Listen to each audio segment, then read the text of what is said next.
سولتيني قلت لي ودي الرواح داك اللي كيسيلو النيوف ديالو وكيحكهم كتسمى الحساسيه. هذيك كاين الحساسيه الموسميه وكاين الحساسيه المزمنه.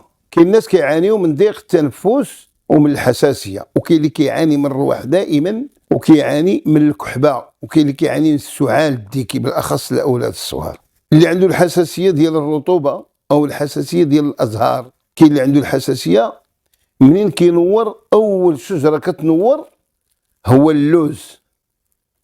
وكيقولوا واحد المثل كيقولوه المراكشيين، كيقولوا اللي كان فحل بحالي ينور في الليالي. هذا على اللوز، اللي كان فحل بحالي ينور في الليالي، لان اللوز كينور اول شجره اللي كدير الازهار ديالها وكيخرجوا الازهار ديالها غوز، هي الشجره ديال اللوز.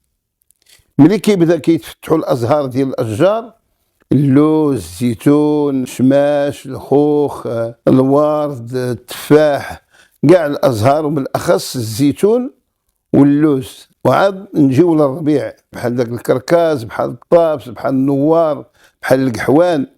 كيبداو الناس كيعانيو من الحكان ديال النيوف ديالهم وكيسيلوا ليهم وكيحكوا عينيهم، الحساسيه وضيق التنفس. الوصفه ان شاء الله غنعطيوها مجانيه، واللي قدر يصوبها في الدار ديالو مرحبا، واللي ما قدرش موجوده في مركز الرحمه ان شاء الله لزيوت المكملات الغذائيه في الدار الحمراء، الفروقي الصغير، شارع يوسف بن تشفين، زنقة عين مسكي، رقم 200.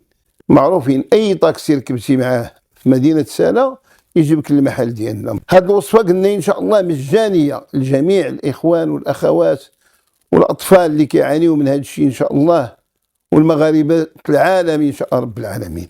اول شيء نجيبوا العسل. العسل يكون ديال الكاليبتوس او العسل يكون ديال الاعشاب او ديال الدغموس او الزعتر او الزعيدره، على القدره الشرائيه ديال الانسان اللي يقدر يشري. نجيبوا واحد الكميه ديال 4 كيلو او نصف كيلو، او اللي يقدر يدير كيلو يديرو.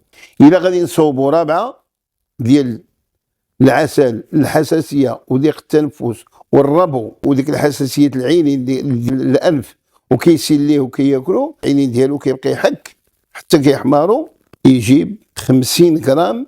بالنسبه الى غادي نديرو نص كيلو يجيب 50 غرام ديال الحبه السوداء، ويجيب 50 غرام ديال الباديان انيسيطوال.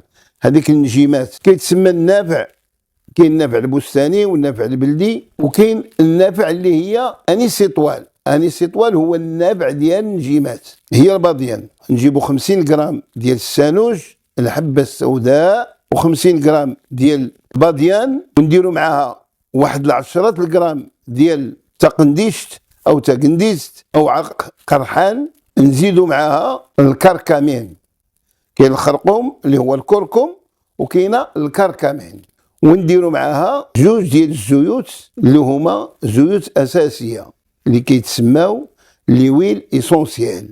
نديرو معاها الزيت ديال الباديان، ونديرو معاه الزيت ديال لوكاليبتوس. اللحظه اللي غادي نبغيو نصوبوه هاد الكميه، التحضير ديالها قلنا 50 غرام ديال السانوج اللي هو الحبه السوداء، و50 غرام ديال الباديان اللي هو انيسيطوال، ونديرو معاه واحد 15 او 10 غرام ديال تاكنديست، ونديرو معاه 15 غرام حتى ل 20 غرام ديال الكركمين، ونديرو معاهم 25 غرام ديال البروبوليس اللي هو الزفت باش كيسد النحل الصندوق ديالو اللي هو العكبر.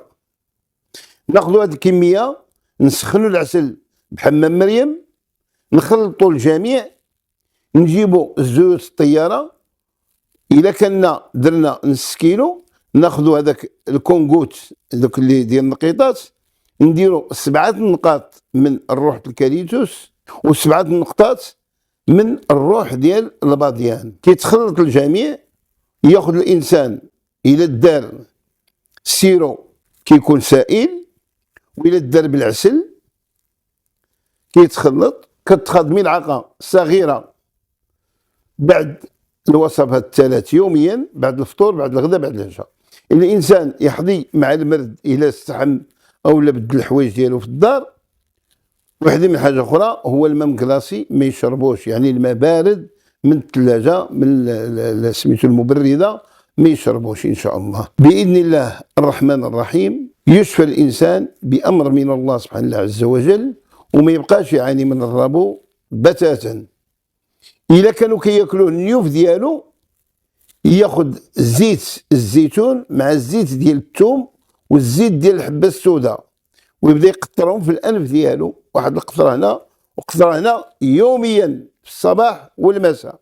اللي يقدر يصاوب الوصفه اهلا وسهلا، واللي ما قدرش باش يصاوب الوصفه يتصل بنا. الوصفه موجوده الحمد لله في مركز الرحمه للزيوت والمكملات الغذائيه. حي الله الجميع.